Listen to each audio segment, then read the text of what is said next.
This is an online education from Devashri International Public School. I am Megha Patel, your science teacher. તમે chapter 6 ભણી ચૂક્યા છો. આજે આપણે ધોરણ 10 માં ચેપ્ટર 7 નિયંત્રણ અને સંકલન વિશે ભણવાના છીએ.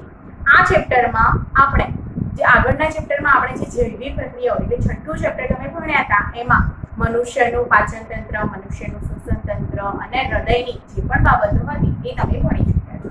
આ ચેપ્ટરમાં આપણે નિયંત્રણ અને સંકલન વિશે ભણવાના છે. આ ચેપ્ટરની પ્રસ્તાવના વિશે આપણે થોડુંક જોઈએ તો જો કોઈ વસ્તુ છે એ વસ્તુ ગતિશીલ હોય તો સજીવ છે એવું સામાન્ય ડેફિનેશન કહી શકાય. જેમ કે કોઈ વસ્તુ હલે છે અથવા તો દોડે છે, ચાલે છે તો એ શું કરે છે? ગતિ કરે છે. મતલબ એ ગતિશીલ સજીવ છે એવું કહી શકીએ. પરંતુ એવું કેવું સાચું રહેશે? ના, નહીં. કેમ કે આપણે એક જગ્યાએથી બીજી જગ્યાએ જઈએ છીએ તો શું છે આપણે સજીવ કહેવાય, પરંતુ વૃક્ષ છે જ્યાં છે ત્યાંના ત્યાં જ રહેશે, એ કોઈ બીજી જગ્યાએ જઈ શકતું નથી, તો એ સજીવ કહેવાય? એ તો પ્રશ્ન બની રહે. તો આપણે એવું કહી શકીએ કે કોઈ વસ્તુ છે અથવા તો કોઈ પદાર્થ છે તે પોતાને વૃદ્ધિ આપે છે. જેમ કે વૃક્ષ છે એને બીજ તરીકે આપણે વાવીએ, પછી એ બીજમાંથી ફંડો ફૂટે, પછી ધીમે ધીમે નાનો છોડ બને અને એ છોડમાંથી એક દિવસ વૃક્ષ બને છે. તો આ શું છે? એની વૃદ્ધિની જે પ્રક્રિયા છે એ શું કહેવાય છે? એ એક પ્રકારની સજીવ છે એનું એક લક્ષણ છે. સજીવોના લક્ષણમાં બીજું શું કહી શકીએ આપણે?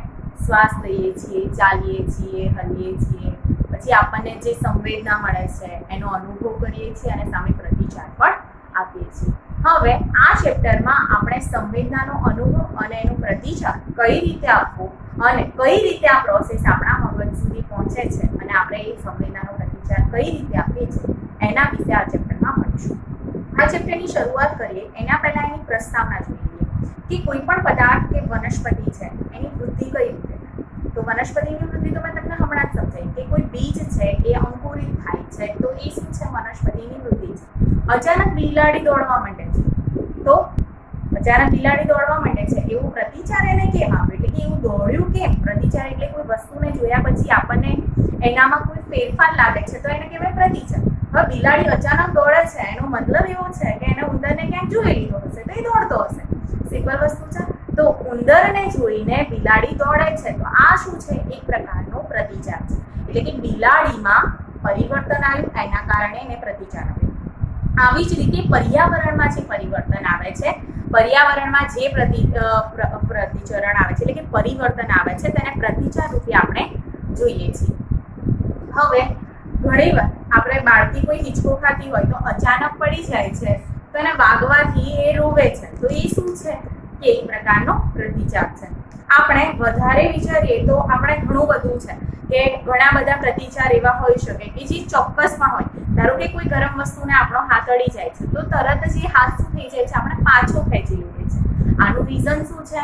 કે ત્યાં આપણે ગરમ હાથ અડાડીએ એના પહેલા પાછો લઈએ તો આપણને મગજ તરફથી શું મળે છે? આ પ્રતિચાર મળે છે. અને આ પ્રતિચાર કઈ રીતે મળે છે એના વિશે આ ચેપ્ટરમાં આપણે ભણીશું. સૂર્યપ્રકાશમાં છોડ શું દિવસે દિવસે વનસ્પતિની વૃદ્ધિ કરે છે તો આ પણ શું છે? પ્રતિચાર છે. બીજું, બાળકો હિંચકા ખાતા હોય તો એ શું? આનંદ મેળવે છે તો એ શું થાય છે? એ પણ એક પ્રતિચાર છે. ભેંસ વાગોળે છે તો વાગોળવાના કારણે એના શરીરમાં રહેલો ખોરાક પાછો મોંમાં આવે છે, ફરીથી એને ચાવે છે અને પછી એનું સરળતાથી પાચન કરે છે. આ પણ શું છે? એક પ્રકારનો પ્રતિચાર છે. જ્યારે આપણે લજામણીના છોડને અડીએ છીએ, આપણે આગળના ધોરણમાં ભણી ગયા છે કે લજામણીના છોડને જ્યારે આપણે સ્પર્શ કરીએ છીએ ત્યારે શું થાય છે કે લજામણીના પાંદડા જે હોય છે એ પીળાઈ જાય છે. તો એ શેના કારણે આવું થાય છે? તો આ શેના કારણે થાય? સ્પર્શની જે સંવેદના છે એના કારણે આવું થાય છે. કોઈ પણ ક્રિયા છે કે કોઈ પણ ઘટના છે એ કોઈના કોઈ વ્યક્તિ પર શું હોય છે? નિર્ભર હોય છે.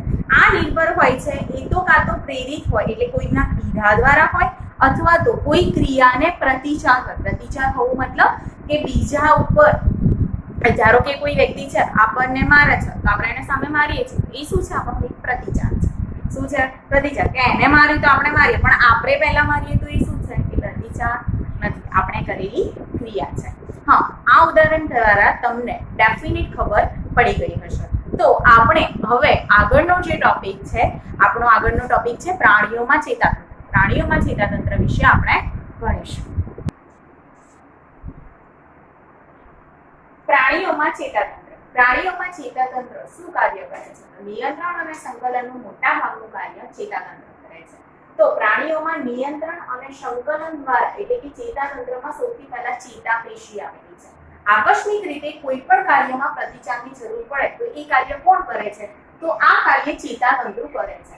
તો આગળનો પોઈન્ટ એવું કહી શકાય કે આકસ્મિક પરિસ્થિતિમાં જેમ કે ગરમ વસ્તુને અથવા તો ગરમ પદાર્થને જ્યારે આપણો હાથ અડકી જાય છે તો આપણે તરત જ શું કરી લઈએ છીએ? એને પાછો ખેંચી લઈએ છીએ. તો આ શું છે? એક પ્રકારનો પ્રતિચાર છે. આ ક્રિયા કોના દ્વારા થાય છે? આ ક્રિયા ચેતાતંત્ર દ્વારા થાય છે. ચેતાતંત્ર કોને કહેવાય? તો ચેતાઓથી બનેલું જે તંત્ર છે, ચેતાઓથી જે બનેલું તંત્ર છે તેને ચેતાતંત્ર કહે છે. કોઈ વસ્તુ આપણે ભૂલથી ધારો કે ગરમ વસ્તુને અડકી જઈએ છીએ તો આપણો હાથ શું થઈ જાય છે? પાછો ખેંચાઈ જાય છે. શેના કારણે પાછો ખેંચાઈ જાય? તો આપણા શરીરમાં રહેલા ચેતાતંતુઓના કારણે એટલે કે ચેતાતંત્ર આપણું જે મગજ સુધી જે સંદેશા પહોંચાડે છે એને આપણે શું પ્રતિચાર આપે છે અને આપણે હાથ શું કરી લઈએ છીએ? પાછો ખેંચી લઈએ છીએ. તો આ મગજ સુધી આ ચેતાતંત્ર જે એના જે સંદેશા મગજ સુધી પહોંચાડે છે તો એનું જે કાર્ય છે એ આપણે આ ટોપિકમાં ભણીશું. તો પ્રાણીઓમાં ચેતાતંત્ર સૌથી પહેલા તો આપણા શરીરમાં સંવેદનાંગો આવેલા છે. સંવેદનાંગો એટલે શું? સંવેદનાનો અનુભવ કરતા હોય અથવા તો શું કરતા હોય એના ઉપર જે આપણને પ્રતિચાર આપતા હોય તો એને સંવેદનાંગો કહે છે. સંવેદનાનો અનુભવ કરતા અંગોને સંવેદનાંગો કહે છે. સંવેદનાંગો કયા કયા છે? અંતઃકરણ એટલે કે આપણું કાન, નાક, જીભ, આ ત્રણ આપણા મુખ્ય સંવેદનાંગો છે. કાનમાં કોઈ અવાજ આપણને તરત જ ખબર પડે તો આપણને તરત જ ખબર પડી જાય છે કે આ અવાજ આવ્યો.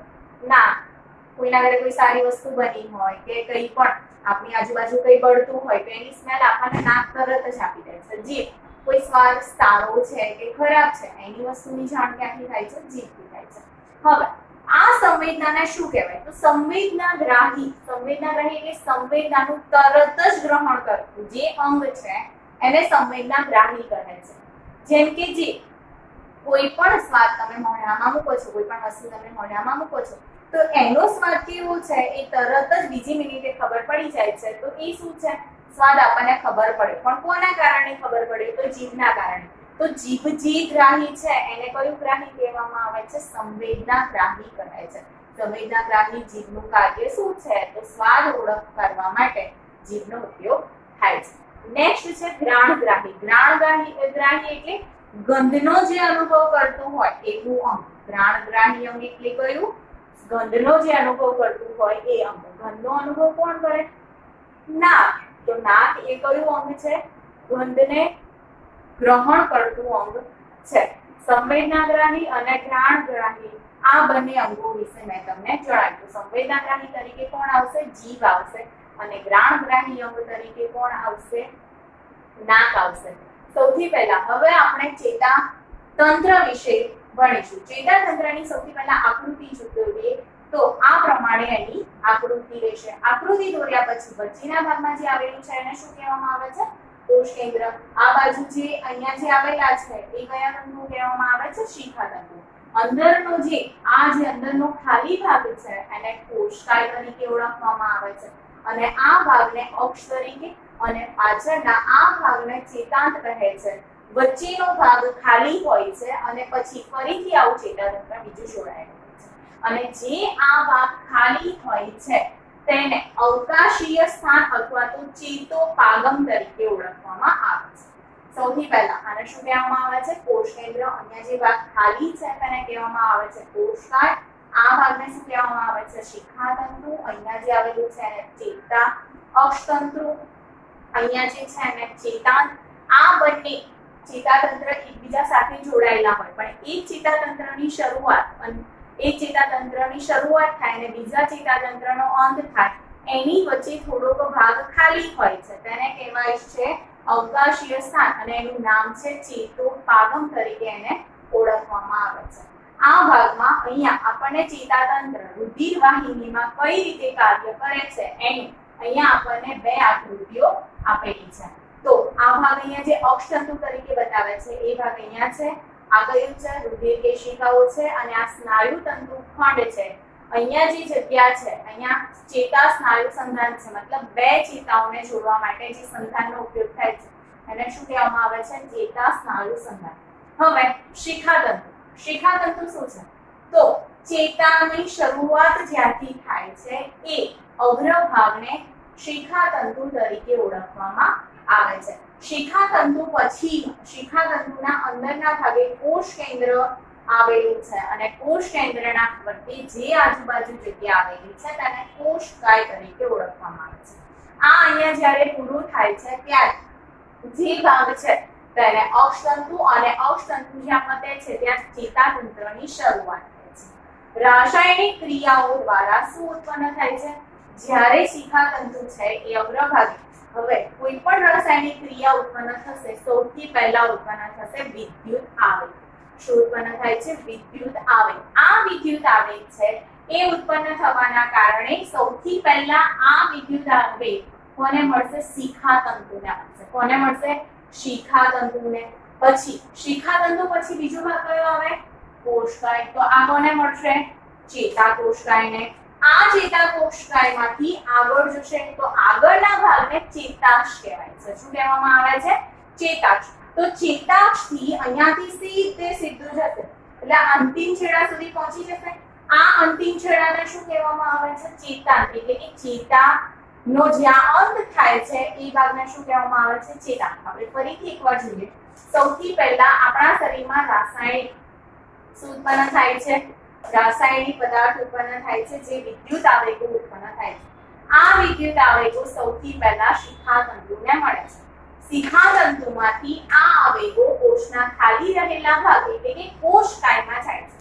કોષકાયમાંથી આ શિખાતંતુમાં રહેલા જે વિદ્યુત આવેગો છે એ આ ચેતાક્ષમાં પહોંચે છે અને ચેતાક્ષ દ્વારા પછી એના અંતિમ છેડા એટલે કે ચેતાંત તરફ પહોંચે છે.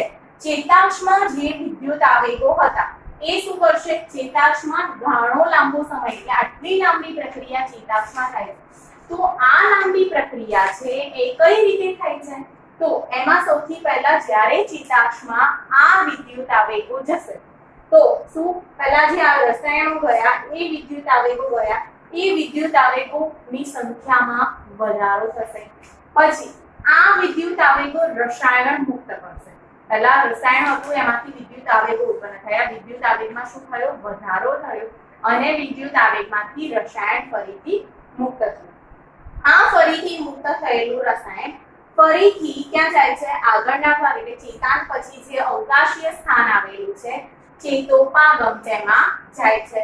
પછી ચેતાકોષના શિખાતંતુમાંથી પસાર થાય છે. ફરીથી ક્યાં જાય? ચેતાકોષ હોય એનો જે શિખાતંતુ હોય એટલે કે ફરીથી અહીંયા જે નવો ચેતાતંતુ ચાલુ થાય એના શિખાતંતુમાં જાય છે. ધીમે ધીમે આવી રીતે બધા જ ચેતાકોષો જોડાયેલા હશે એકબીજા સાથે. સૌથી પહેલા ફરીથી એકવાર જોઈએ તો શિખાતંતુ હતું. શિખાતંતુમાંથી આ વિદ્યુત આવેગ ક્યાં ગયો છે? કોષકાયમાં. કોષકાયમાંથી આ વચ્ચેના ભાગમાંથી પસાર થઈને લાસ્ટમાં ક્યાં જાય છે? ચેતાતંતુમાં. અહીંયાથી જ્યારે જાય છે ત્યારે અહીંયા વિદ્યુત આવેગો હોય છે. આ વિદ્યુત આવેગોમાંથી અહીંયા જાય ત્યારે કોઈક પ્રક્રિયા થાય છે. વિદ્યુત આવેગમાં અહીંયા વધારો થશે. આ વધારો થયા પછી વિદ્યુત આવેગોમાંથી શું મુક્ત થાય છે? રસાયણ મુક્ત થાય છે. આ રસાયણ ધીમે ધીમે ચેતાંત સુધી પહોંચે છે. અહીંયા જે ભાગ આવશે એ કયો આવશે? ખાલી ભાગ આવશે જેને ચેતોપાગમ એટલે અવકાશીય સ્થાન તરીકે ચેતોપાગમ કહે. આના પછી બીજું શું હશે? પાછળ બીજું નવો ચેતાતંતુ હશે. નવો ચેતાતંતુની શરૂઆતમાં પાછા શું આવશે? શિખાતંતુ આવશે. પછી કોષકાય. જેવી પ્રક્રિયા પહેલામાં થઈ હતી એવી પ્રક્રિયા શેમાં થશે? બીજામાં થશે. એટલે આ રીતે બધા જ ચેતાકોષોને પાર કરતા સંદેશો જે સ્થાનમાં પહોંચાડવાનું છે ત્યાં પહોંચી જશે. એટલે કે જ્યાં ઉર્મી વેગો ઉત્પન્ન થાય છે એ ભાગમાં આ સંદેશો પહોંચી જશે.